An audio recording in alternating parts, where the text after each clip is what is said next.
Hey guys, Prowl 1701 here, and today I'm going to be building out how I would make one of the seasons in the Doctor Who, the collection box set, if I was planning it. Today we're going to be talking about Season 7. The first season of Doctor Who with Jon Pertwee, the first season of the 70s, and the first season of Doctor Who to be in brilliant color. Right off the bat, front cover, primary color, red, deep red, like the very beginning of the intro of Jon Pertwee's themes when we see the howl-around effect and they're red. That red. That could even be your background right there.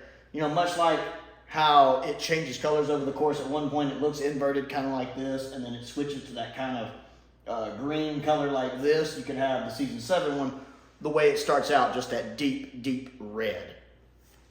I think the season has to be red, especially when it ties in with Inferno, which has a lot of red in it with its intro. With the lava and everything. And Inferno, to me, Inferno and Spearhead especially are the two strong stories, the ones you think of when you think of Season 7 right off. And then both of them considered strong Doctor Who stories that rank pretty high up on ranking lists, especially Inferno. Excuse me. Now, the front cover, you could go several different ways with this. If you went Inferno, you could also have more red. You could have lava, flames, fire, burning. I'm not quite sure. I still have not been able to put my finger on what Jon could be holding. I have not found something from this season that I'm 100% satisfied with. Now, he could be holding, if you go with Spearhead for the front cover, because Spearhead's a good choice because you have Jon with that hairstyle like he wears in his intro that he has most of his run, and he doesn't wear that actual hairstyle often. He really just has it, I think, in Spearhead, where it's really combed over like that. So you could do that for the headshots, an iconic look for him since it's in his intro. And plus the outfit he wears in Spearhead is that iconic, that black and red is very iconic for him. Definitely one of his outfits that stand out. It would be a good front cover one. You could have him holding a couple things. You could have him holding the TARDIS key, but I do believe in Spearhead it's a regular looking key like in the modern series. I don't think it's switched to the more alien-looking key we tend to think of from the 70s when we think of the TARDIS key. I think it's just a standard key. So that might be a little off-putting. You could have him holding one of the Nestine balls as well, one of the meteorites. He could be holding that. I haven't really thought much else from that season he could be holding. I mean, he could be holding his Sonic, but he already does that in Season 10. On the Season 10 set, so I don't really think you need to do that. But I think you could go several different ways with the cover. Spearhead I could definitely see, since the way his look in Spearhead is iconic and memorable and stands out. When you see a picture of it, you're like, that's from Spearhead. Enemies, you got to have an Auton. I definitely think that one, that iconic one with the gun pops down and he's shooting people when he breaks out. I think he might be wearing blue overalls. I forget exactly what he's wearing. You have that one on the cover. You could also have that human-looking one. The one that looks almost human, but not quite. They do a good job of that. You could have both of them on the cover. For Silurians, of course, you would have a Silurian or two on the cover. Ambassadors of Death, the astronauts, because the astronauts look creepy. You see so many shots of the astronauts like this or like this, you know, have them reaching. I think you have more than one, too. I think you need 2 or 3, not just one reaching out. I think it looks better when there are more than one right there. Maybe have like 2. Like, have 3 of them, 2 behind, 1 in front, with the other one reaching out with 1 hand or 2 hands. I think that would look really creepy and attention-getting. And then I also think you have one of the Primoids from Inferno, the werewolves. I think you have, well, probably Stallman after he's completely transformed on it, you know, get a good shot of him looking all evil. I think that would be really good. Of course, you could also have the brigade leader from the parallel world with the eye patch, because that's kind of iconic. To me, there's so much in Inferno that's just iconic, and the Brigadier with the eye patch and no mustache, I think, is iconic, so you could have him on there as well. Plus, it'd be nice just to have Nicholas Courtney on the front cover. So you could do that as well, plucking a couple of different things from a story, but you got to have one of the Primoids, werewolves on there. You just got to. And that pretty much is the front cover. Red, very red, lots of red. Now, the back cover, you could do a couple things. I think you could have Inferno. Because I don't think the TARDIS doesn't really go anywhere. So it's kind of a question of how do you make the back cover and the flap cover work with the TARDIS when they don't really do anything this season that I can think of right off. I think for the back cover, if you go Inferno, you show the shot of John when he's traveling between the parallel dimensions in Inferno. So instead of having the TARDIS traveling through like the time vortex, you have John with just the console flying through what looks like the dimension barrier. Of course, I mean, I'm sure Lee would punch it up so it looks better than it does in the episode, because it's really just the console with a black background. He'd probably make it look way more better. But, it'd be a nice little twist on, the TARDIS traveling through something, or showing the TARDIS in space, of showing John with the TARDIS console traveling between dimensions. Or I think you could do Ambassadors of Death, like, you could have a shot of the spaceship and the other spaceship docking with it, like when John goes up there to see what's going on, having the shuttle dock with the station. I think that would be a really good shot for the back art too. For the flap that opens up into the booklet, there's a couple things I like. I think you could have the TARDIS right when it materializes at the beginning of Spearhead. You could even have John poke, kind of holding the door like he's about to, pass out into the grass. You could have the TARDIS from Spearhead when it's sitting in the workshop, where it sits most of that episode. And keeping in mind, Lee likes to use, different things from different stories. So if the front is Spearhead, the back and the flap will be something else. Like the front could be Spearhead, the back could be Ambassadors, the flap would be one of the other two. And I think, here's my creative idea. I'm very proud of this one, actually.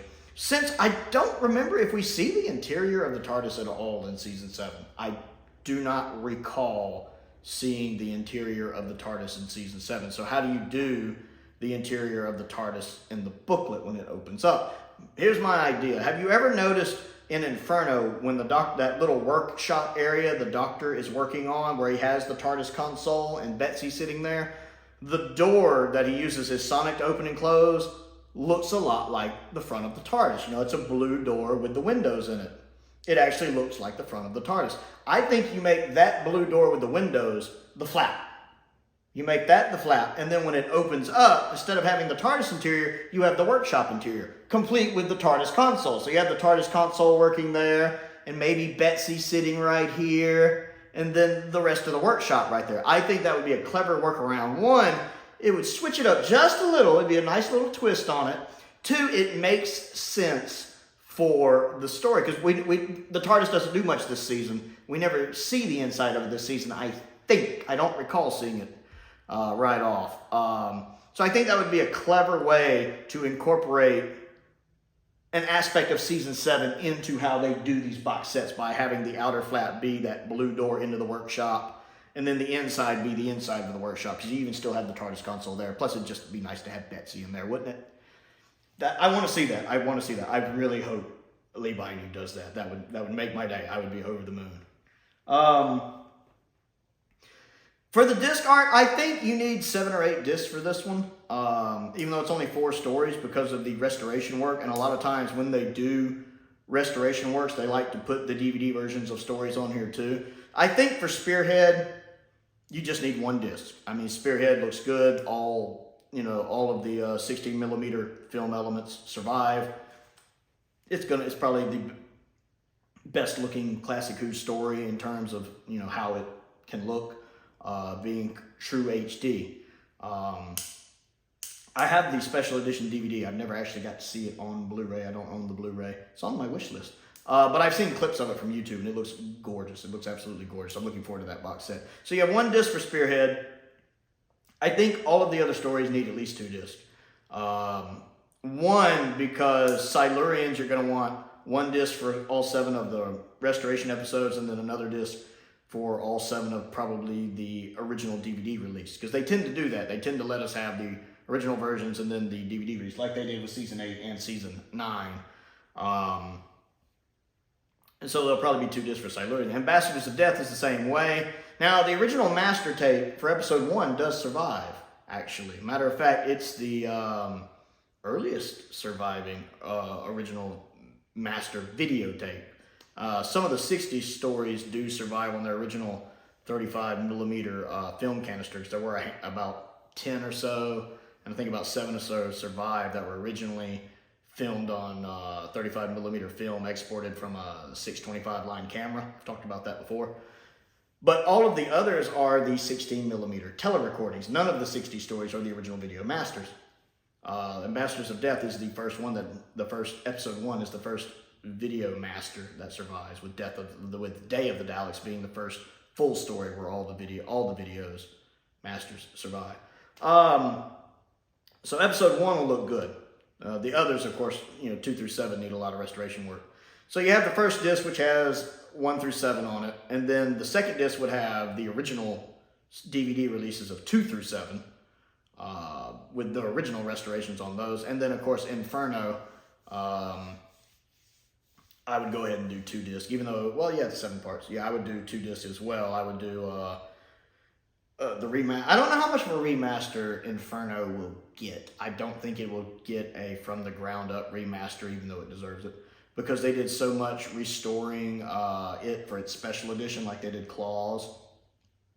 But then again, Claws got a remaster, so what do I know? But I think you have 1 disc for whatever the best version of it you can get for the Blu-ray is, and then another disc for either the special edition DVD release or the original edition DVD release. And then that gives you, 7 discs, and then you could have 1 more disc as a bonus disc. And you have an 8-disc set, which again, 8 discs is typically what they are. You have a nice bonus disc for disc 8. And what I would do on the cover is, again, the first one, I would have the Doctor and Liz, and maybe the Brigadier. I think they're all important to that story. You at least need the Doctor and Liz. Liz deserves to be on one since this is her only season. And the first disc is typically the Doctor and the Companion anyway. That's usually the first disc you see, although personally I like the Brig to be on it too. For the second disc, I think I'd put a couple Silurians on there. They're an iconic Doctor Who villain. I'd have them on there. The third disc, maybe Pertwee in his space outfit with the helmet. Again, the astronauts would be a good one, reaching out if you didn't do that on the cover. But I definitely think that the Pertwee in his space outfit would look cool. And then for Inferno, if you don't put the brigade leader with the eye patch on the front, I think you need him and then the alternate Liz. So the brigade leader and Liz on the cover would be good. Barring that, you could do Stallman in either form, or Stallman and a werewolf on there. That would be pretty cool. And again, if there's 2 discs for each, which there should be, you could really mix and match. Like 1 disc, you could have, 1 disc for the Silurians, you have a Silurian on it. The other disc, you could have, I really wish they would do the one guy who's too stubborn to get the vaccine, the same guy who plays Niter. I like him so much. I'd love for him to get his own disc. I just like him. You could have him and the Brigadier arguing on a disc. That would be great. Ambassadors of Death. You could have 1 disc again with the astronauts and another disc. You could have another disc with Liz and that hat. Gotta love that hat of hers. Or you could have the general who's kind of a prick in it. You could have him on the disc too. And Inferno, again, you could have 1 disc that has the brigade leader and the alternate Liz on it, and then the other disc be the werewolf and Stallman on it. That's a good idea. I like that. And then you have a 7 or 8 disc set. So I would like to know what you think of my thoughts on season 7. Comment down below and let me know. Other things to do, I definitely, while I'm thinking about it, you also got to have a tribute to Carol and John. I meant to mention that on the season 16 one about Mary Tam. Season 16 needs a documentary about Mary Tam. Season 7 needs a nice documentary about Carol and John. So I'd like to know what you think of my video and what you would do for season 7 if you were planning it out. So comment down below and let me know. Other things to do, don't forget to click the like button and the subscribe button and the bell for notifications so you never miss out on another video. I also have a Patreon. If you like what I do and like to contribute to what I do, there's a link to that down in the description below. I want to give a shout out to some of my top tier patrons: Stephen Crane, Colin Coney, Finn Perkins, and Unknown289. I appreciate their support, as I do the support of all of my patrons from the bottom tier to the top tier. I appreciate each and every one of you. I also have a P.O. box if there's anything you would like to send me to look at and review. I also have a link to my Amazon wish list down there as well. Most importantly, thank you for watching.